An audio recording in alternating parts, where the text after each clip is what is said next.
Welcome back to the Christianity and Business Podcast, an initiative of the Archie W. Dunham College of Business at Houston Christian University. I'm your host, Darren Shear, and this is the show that helps Christian business leaders to integrate biblical values into business. On today's episode, we're joined by Rusty Chadwick. Rusty is the director of WinShape Teams. And if you're not familiar, WinShape was actually started by Truett Cathy, the legendary founder of Chick-fil-A restaurants back in 1984. And he's served in this capacity since 2010. And in addition to leading WinShape Teams, Rusty also speaks, writes, and creates development experiences for teams and leaders. He's an executive producer of the documentary For the Team, which is a documentary on team performance in the grueling endurance sport of adventure racing. And he co-authored the book Teamwork, and that's teamwork, not to be confused with teamwork. Teamwork, I like it. 13 timeless principles for creating success and fulfillment as a team member. And Rusty was just sharing a story, knowing that I'm recording here from Waynesville, North Carolina, right outside of we're basically right inside the Smoky Mountain National Park. He was there with the team on a team building experience, as he does. And there happened to be a gentleman that wasn't doing well. He actually fell out, and they had to do mouth-to-mouth resuscitation for this man. And they ended up having to lift him out of the place where he had fallen by a helicopter. And Rusty and his team just happened to be at the right place at the right time to be able to help that man. And, God, I think, chooses certain people for certain assignments. And he put Rusty and his team there at just the right time to save that man's life. But Rusty, why don't you finish sharing some of that story? It's pretty amazing.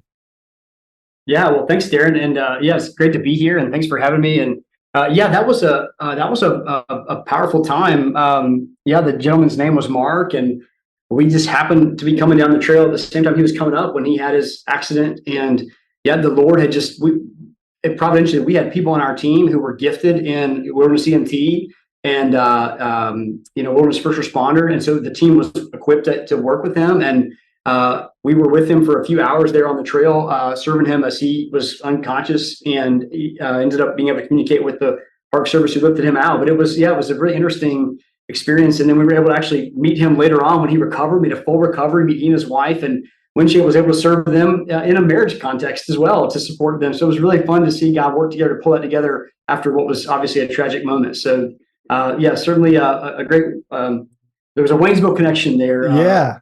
Not the best of circumstances for it, but it turned out well. Yes, and thank you for taking care of my fellow citizens here of Waynesville, Rusty. Welcome to the Christianity and Business Podcast, Rusty. Really excited to have you. Oh, it's great to be here. This is a thrill for me. So I look forward to the conversation. So when did you first realize God wanted to be involved in your work in the marketplace? Yeah, that's back on that question. Or as I think about that question, I became a Christian at a very young age. I was 7 when I accepted Christ. My father was a pastor. So I think that I don't know if I had processed, business and work in my early childhood or juxtaposed those things, or to really even consider what that meant, especially with my father being a pastor. My context in the home was a person working in, direct ministry as the vocation versus a marketplace worker as ministry. And so I think probably the first time it clicked for me would have been working in a guest ranch in Colorado just after I graduated from college. I had studied to be a teacher and done my student teaching my last semester at Grove City College, where I went to school.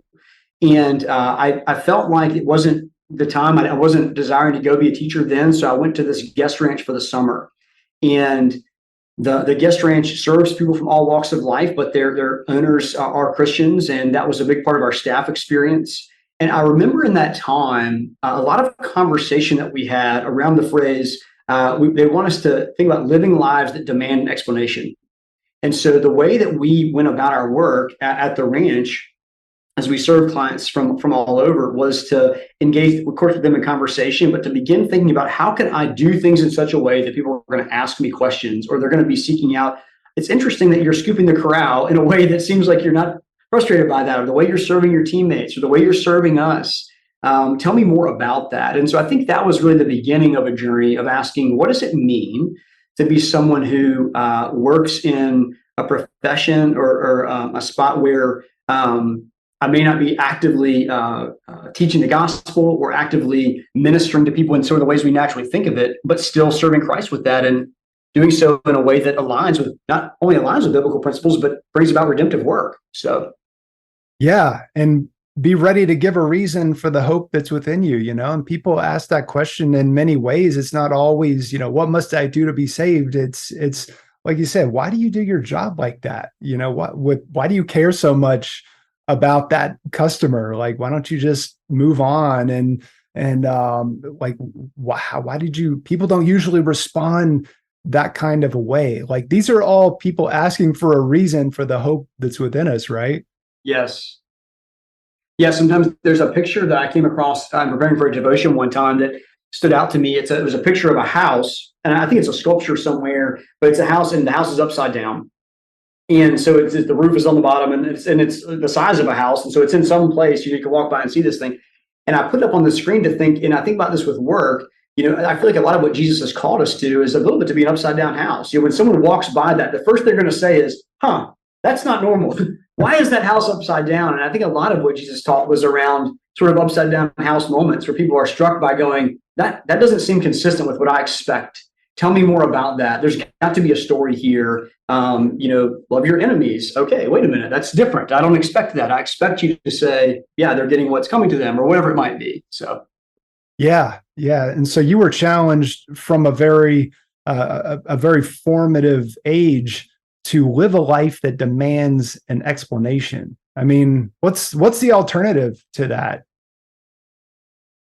Yeah, I guess the alternative would be, live a life that kind of meets worldly expectations in such a way that people don't ask any questions, and that it's sort of everything we do is sort of just consistent with what the world might expect us to do. I guess when I say the world, I mean those who maybe don't know Christ or not driven by that same view or those principles. And so I think there's a sense in which we're called to. Jesus speaks clearly to that. Leaders, the leaders of this world, seek to lord it over others, but not so with you. It's an upside down house moment. It's not to be the case with you. The Son of Man didn't come to serve, but to be served, but to serve. And so I think that the opposite of that would be, take care of myself, get mine, advance myself, follow my ambitions wherever they take me, and take care of my people, my family, and that's what I'm about. And people can look to that and in some ways say, yeah, that makes sense. I get that. Take care of you. But there's a different story there I think we can write.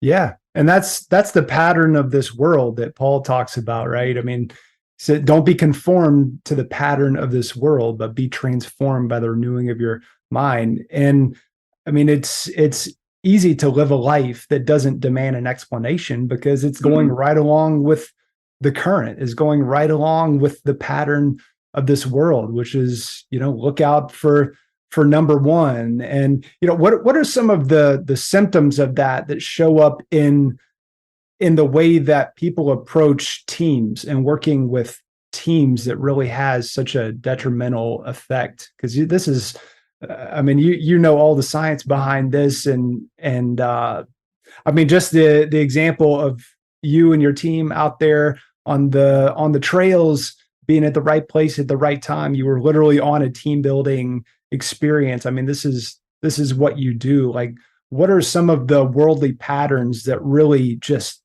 destroy teams? Yeah, it does. I think one of the reasons we talk about serving so much is because I think that a lot of the things that can really sort of torpedo a team's success or cause it to be more dysfunctional than functional do revolve around a selfish approach by each member. At Windshape Teams, we talk a lot about the fact that while we do serve in tech teams and we love teams, a lot of our work really focuses on the individual team member and how you contribute, because a team is, just like a marriage or a family or any other group, but a team is really only as good as the members that are pouring into it. And then ideally in an exceptional team or a high performing team, we get a 1+1+1=6 kind of a formula. So it's not just the sum of the parts, but all of that still means that however healthy I am coming into the team, or the health I bring to the team is going to contribute to the health of the whole team. And so individuals who come to the team with more of a selfish approach, and they may not even realize they're doing it, and we all have this. I mean, I have this tendency for sure. I mean, it's in my nature to be very selfish. And I think that you start to see defensiveness, self-protection becomes important. I don't want to look bad here. I need to make sure I get seen, I get observed. There's a desire. You don't want to share credit because, it's a zero-sum game. So if we're getting praise, then I want to make sure most of that praise comes to me so that I'll get noticed. That way I can advance.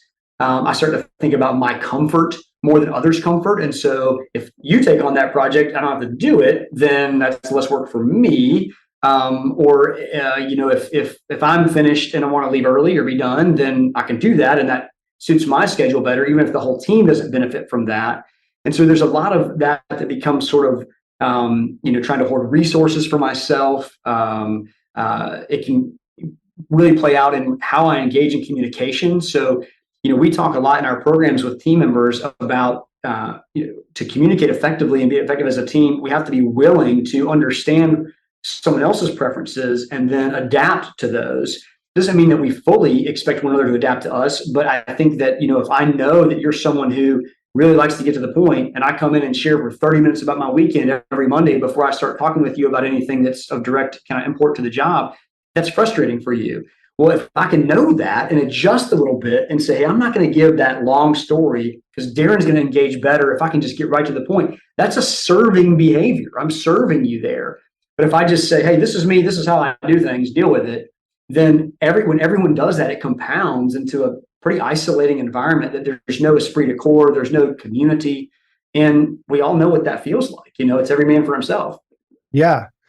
And that never needs an explanation of why does somebody seem to be out for themselves? Well, they're out for themselves. That's right. That's sort of our instinct, like we all have that baked in us from Adam, right? But when so what are the qualities that really turn people's heads that you're finding? You mean, what are some of the things teammates can do that really cause others to get attracted to their behavior? Right. Well, it's interesting. Selfish behavior is probably contagious, but serving behavior is too. And I do think that when you're willing to go out of your way to sacrificially serve someone else, there are certainly people that are going to take advantage of that. And hey, if you're going to do that, it's sort of that doormat fear we have that if I serve others, I'll just become a sort of, everyone will walk all over me and that may happen for sure. I think that for a lot of people, they respond well. When someone sacrificially serves them, that builds a lot of trust in that, wow, you were willing to almost do something hard for me? That's attractive. That's interesting. Why would you do that? That causes me to be drawn to you a little bit. Maybe I want to do something for you in that way, or I'm attracted to that. Or another behavior that's super attractive is just asking questions. Personally, Darren, I am a teller. I like to tell. I can control things when I tell. I can control the conversation. That's my natural bent, is to say, this gets us to our result quickly.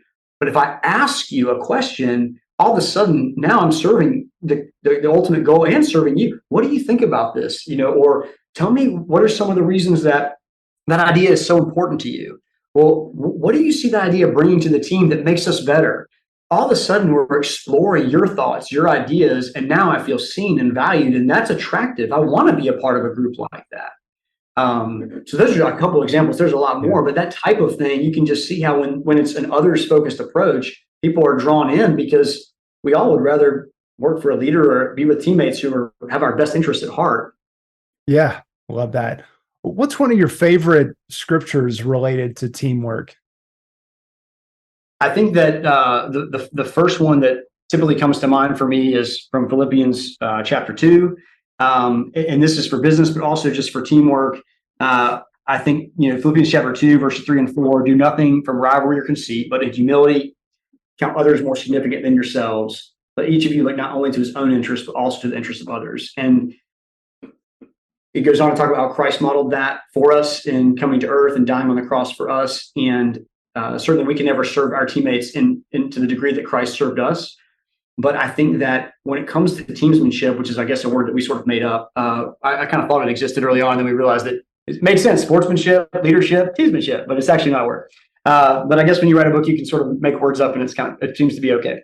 Yes. So teamsmanship, if we take an approach there that says, ultimately, I'm here to serve the common goal and to serve each other more than I am to serve my own interest, then actually all of us rise with the tide. And so it's not that I don't have to just take care of me in order to make sure that I get what I need, but actually in serving the group, there's greater things there. And I think when I think about that scripture, that's not just true in our work teams. That's true in all of life, of course, because that's what Christ calls us to. I think of a lot of things in terms of teams. So my marriage, I think of as a team. It's two people. We have a common purpose. We have mutual things that we bring to the table. So that's a team. Our family is a team. The groups I'm on at church are teams. And with all of those, when I change my mindset, not to what do I need out of this relationship? What am I trying to get out of this marriage or this team environment? But, what's our goal? What do you need? How do I serve? Look to your interests as more important than mine. I think that scripture really could if we apply that consistently in the different interactions we have with others, it would change the culture of everywhere around us. It almost seems like one of those scriptures where it's kind of easily dismissed as hyperbole.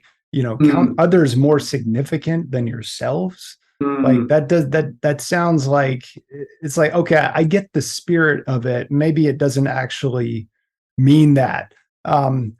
What's one of your favorite stories of where you've seen this play out, where somebody on the team in a professional context just chose the path of humility instead of conceit? Yeah, I mean, I'm trying to think. So from the story that comes most quickly to mind is one that I may have to translate down to the work context, because the one that I love so much that I've applied principles from. You mentioned in the introduction that we produced this documentary, and it was called For the Team. And it was the passion behind that project was we wanted to study high performing teams and understand what made them different, what made them tick. And so we were looking for teams with sustained success over time, because we wanted to see not just a flash in the pan, but what does it take? Adventure racing, for people who may not know, is a sport where you have multiple people together on a team. So it's a sports context rather than a professional one.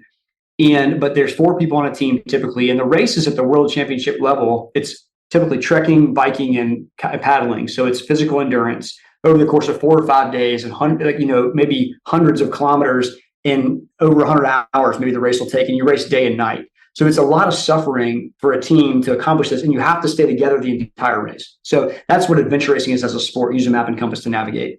So we knew the best team in the world was out of New Zealand, and they had won the world championships 4 years in a row when we reached out to them. And so all the best teams in the world had come together, and they had been dominant, and I think they had won 5 of 6 years.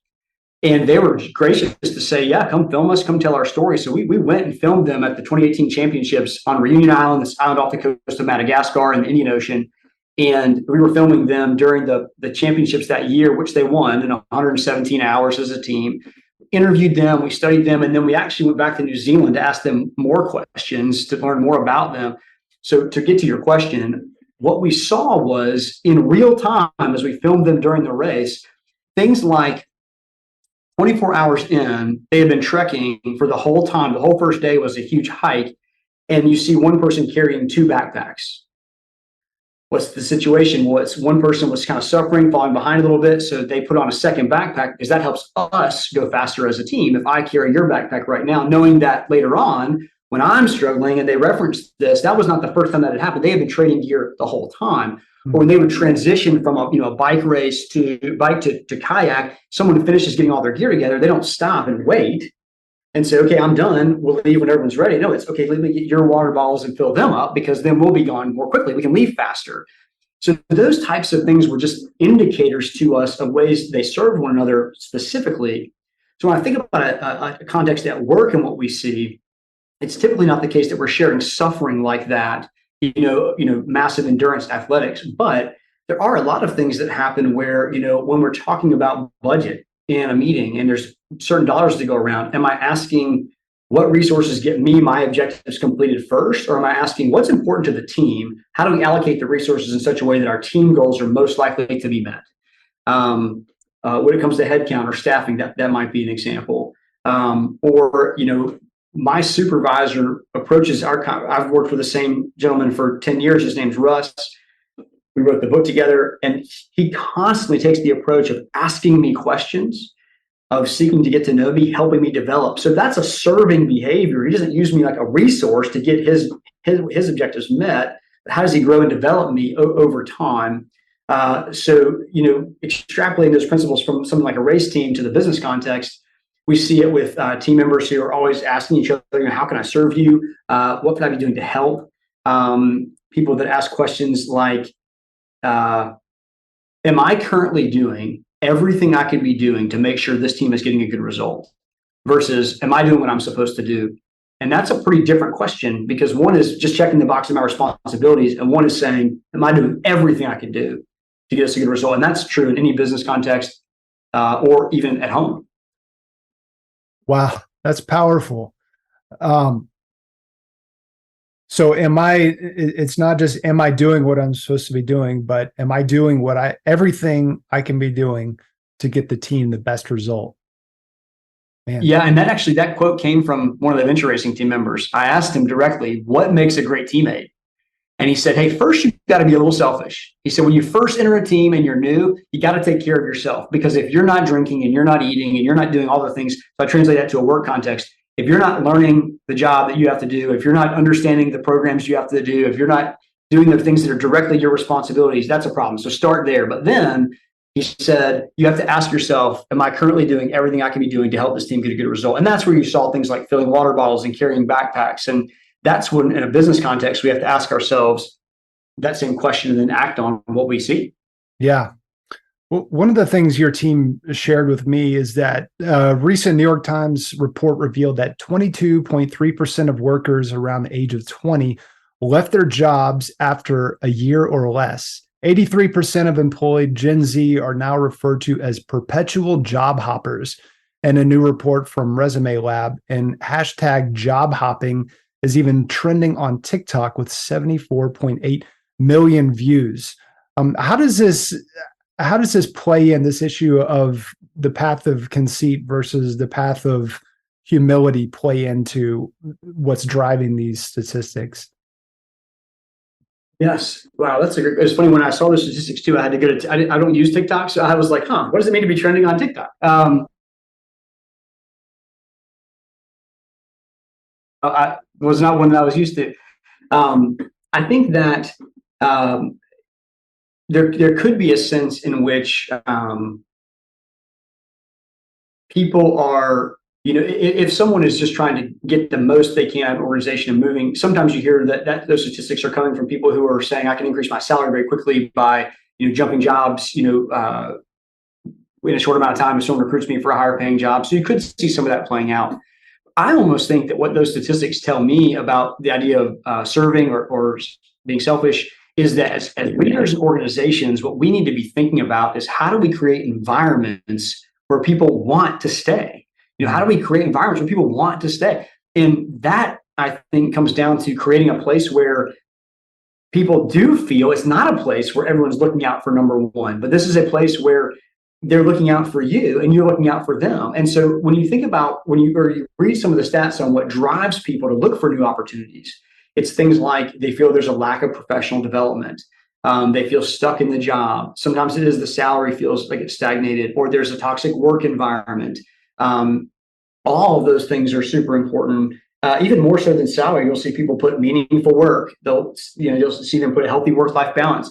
So I think all of those are ones that we as leaders can say, if we can model an environment where, as a leader, I'm communicating to you as an employee that I have your best interest at heart. I want to help you grow and develop. I want to help provide those opportunities for you.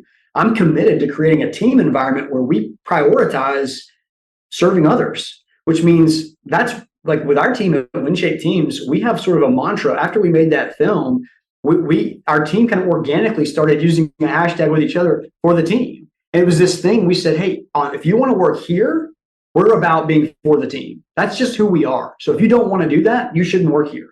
And when you create a place like that, it becomes attractive and someone wants to stay in that environment. And I think that's really the takeaway I have from some of these job hopping statistics is whether it's good or bad or all that, like I just want to build cultures where people want to stay. Yeah. Yeah. So let's say that you're running a company that's maybe 10 or fewer people where, I mean, that question of, am I doing everything I can do? Because, there's not, when you got a small company, there's not like a ton of room for advancement, so how do you do things like professional development? I mean, do the kinds of things that people are looking for that make them want to stay in a place like that? Well, I definitely, in the question I hear, like the reality that in some environments, it's easier than others. In a large corporation where there's thousands of people and it's easy to do, lateral job moves to expand people's skill sets, which is, exciting. And you can learn new things, especially when you're young and you're trying to determine what's interesting to me. What do I want to do? And you love those development opportunities. And obviously we can't do some of those types of things in a really small business or organization, or there may be less opportunity to pay as much or to provide, lots of money for professional development. I do think, though, that our tendency sometimes is to look at that and focus on what we can't do and say, I obviously can't do those things. And so therefore we can't take that approach. I think more often than not, we could ask, well, what could I do? So if someone wants professional development, a huge, in my opinion, one of the best ways to develop professionally is just to take on real job responsibilities. And so it can be just a matter of giving someone a real project to work on where they have a lot of ownership. And I think it's a leader's job to evaluate the risk of that. There's a wisdom in that. But when I take on some of that responsibility, that's a huge part of how I grow. Russ has shared with me over the years as I've been at WinShape since 2010, but I started as a part-time employee there then. And so with every transition I've made, Russ has said, hey, what got you here won't get you there. And what made you effective here is not going to make you effective there. So he gave me responsibilities, I think oftentimes before I was really fully ready. And then in that, he just let me sort of stretch and grow. And I think a lot of organizations can do that. You can give someone an assignment that they may not be 100% ready for, but that stretch zone is going to make them better. And people appreciate that versus, kind of holding them down. That's just one example. But you could also get with other, I'm just ideating here. You can get with other organizations that are small, and is there a way to cross train there or do some mentoring across organizations or build relationships and provide some free mentoring programs. There's a lot of skill training that's not super expensive. And so there's a lot of ways to do that. And I think if you're communicating that you want to develop the person, even right there is, I think, a really good first step. Yeah.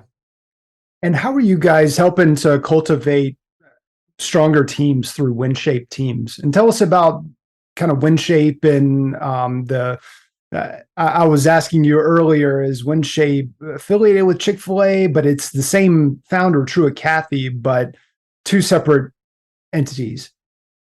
Yes. Yeah. You said it right on. WinShape was founded by Truett and his wife in the early 80s and his wife, Jeanette. It started with a college ministry. There was a property that's a part of Berry College where our offices are here in Rome, Georgia. There was a part of the campus that wasn't being used anymore, and Truett and his wife Jeanette saw an opportunity. They felt that it was a place where they could do impactful work, and they wanted to serve college students through that, and really as a way to shape winners. And that's where the name WinShape came from. It's Chick-fil-A and WinShape are separate entities, but they do share a founder. And so Truett and Jeanette founded it with the college program, and over the years, it's grown to include programs for camps, summer camps, and camps throughout the year. Family camps is a part of that, marriage enrichment and retreats, and a whole gamut of resources there.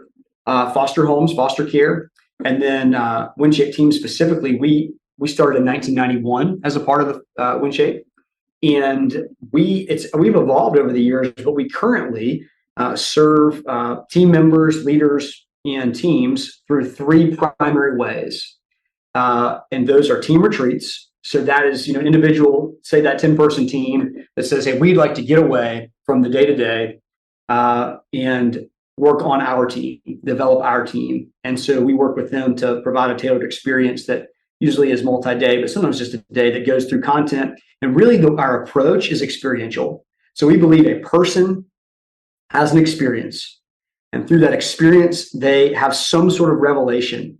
And that can be as small as, I kind of sound harsh when I say things or something like that, or it can be huge. And then from that revelation, if they add action, then they can see change. If we stop at the revelation, then we just have awareness. So we're trying to take people, create experiences that will draw out revelations or insights. And then we try to help them process those insights to lead to, or those revelations to lead to true insights, and then add action to that to see change.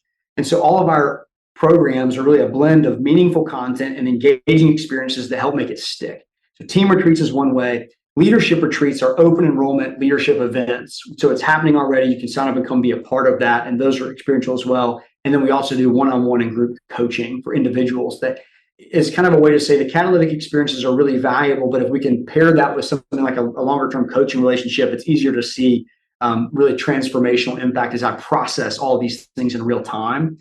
I've had a coach twice, and both times it just really helps you unpack those things. So that's most of what we do. Beautiful. And so you don't have to be a licensed EMT to come on some of these adventures of learning with Rusty. Certainly helps. You never know what you're going to run into. But you're down there are you on the campus of Berry College? Is that right? Yeah, we are. Okay. We're on the campus. I just heard a friend of mine from church. He graduated from there. He was telling me that that's the largest college campus in the whole country. Is that correct? Yes, 26,000 acres. So, oh my goodness, there's a Martha Berry was an amazing person, and when she founded the Berry Schools, when was before it was a college, they have a dairy farm here, a working dairy. They made their own food, their own clothes. So the dairy farm has been converted into our retreat center. So it's a gorgeous place to step away and invest. And that's one of the things we've seen with teams in our own lives. If we can step away, the experience we had in the Great Smokies we were referencing at the beginning was actually our team getting away on our own retreat. And so we try to practice what we teach with that. But yeah, it can be hugely valuable to get away and invest in your team, because so often we're in the day-to-day, we're rolling through, and it's hard to step back and see the things that are really opportunities to be better. Yes. And everybody can go check out teams.winshape.org. And also the book is Teamwork, 13 Timeless Principles for Creating Success and Fulfillment as a Team Member. And Rusty Chadwick, who you've been hearing from today, is co-author of that book. And your other co-author's name is Russ, you're saying?